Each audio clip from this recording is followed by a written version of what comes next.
Alright, since the last video, I've actually done a lot of work. Some of it's not the most professional, but I was trying to get it all ready to run for just last Friday night, but that didn't quite happen, so we're getting things done a little more professional again now.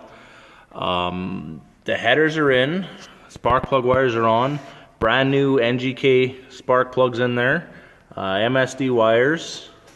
Borrowed a Mallory distributor for now off of a buddy. Rad hoses are all attached. The rad's in nice secure. Rad fan is wired not properly because I would like a splice in here, and this little water pump drive is wired again not properly. I would like a splice so it's just easy to pull off when the guy needs to. Lower rad hose is installed. Carb is installed. Fuel pressure regulator. AN hoses that I made up. Bought the tools to make those up, so that's really nice. Very easy to do. Looks beautiful until I get to that nasty looking carburetor and just the makeshift thing I had to do to get it to hook up until we can get a nice carburetor on there. Like I said, everything on this motor I'm trying to run as factory as possible. The only thing is, it's not going to be turning any accessories. The only thing it will be turning is an alternator, which is getting brought into me tomorrow from a buddy again, Cam Hedrick. He's been great helping me out with this. Yeah, so we got the throttle linkage set up. This motor actually fires and runs now. I can move it around to Automagic here. It's kind of nice. The boss is a little more happy about that I can actually move it instead of push it or drag it. Brakes, I did a big brake bleed on that, so I have brakes now, which is a lot nicer than not having brakes, trust me. Interior, what I've done, the new shifter is installed.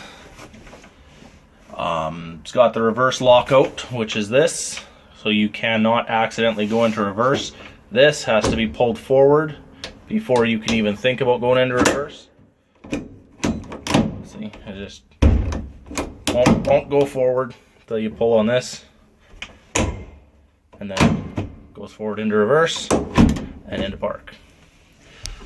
Neutral safety switch, which is this. Has to be on there for racing. Can only start in park or neutral. They do not want anything to be able to jump around when you hit the key and fire this thing up. So this one I actually wrecked when I was pulling wires through. I had this hooked up and it bent this way forward. So I got a brand new one coming. It'll be here tomorrow. Hook it up, adjust it. We'll be good to go again. For now, I just short those two wires. Put this one to here. We can get it running.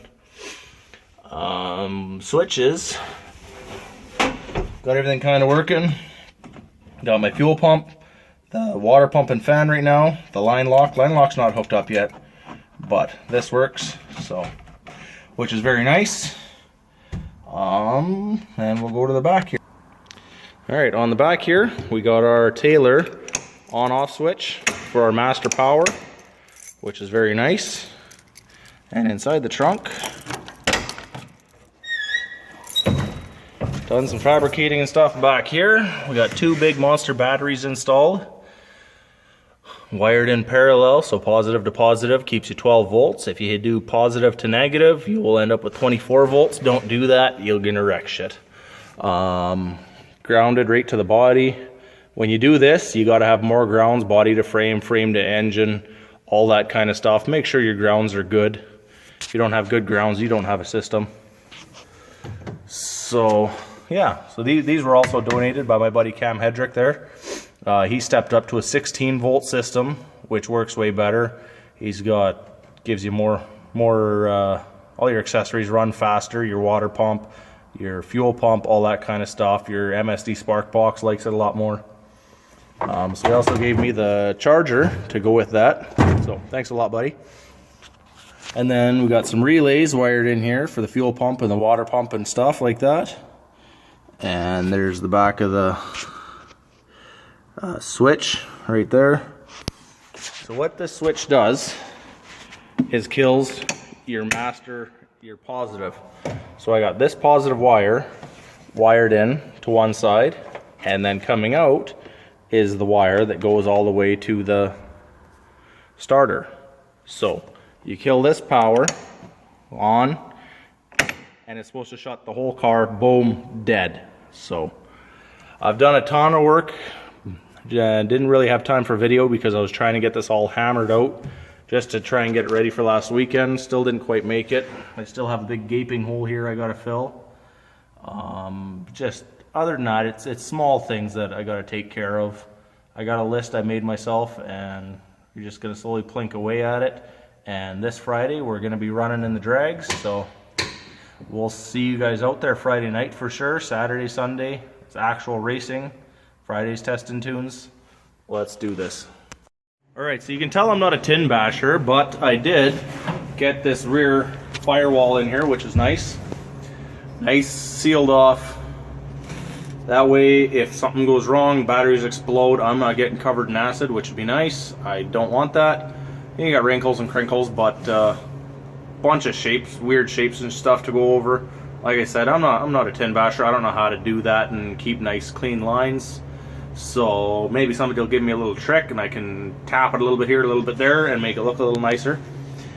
So we got that done. That was a pain because you got to crawl in and out of this little hole.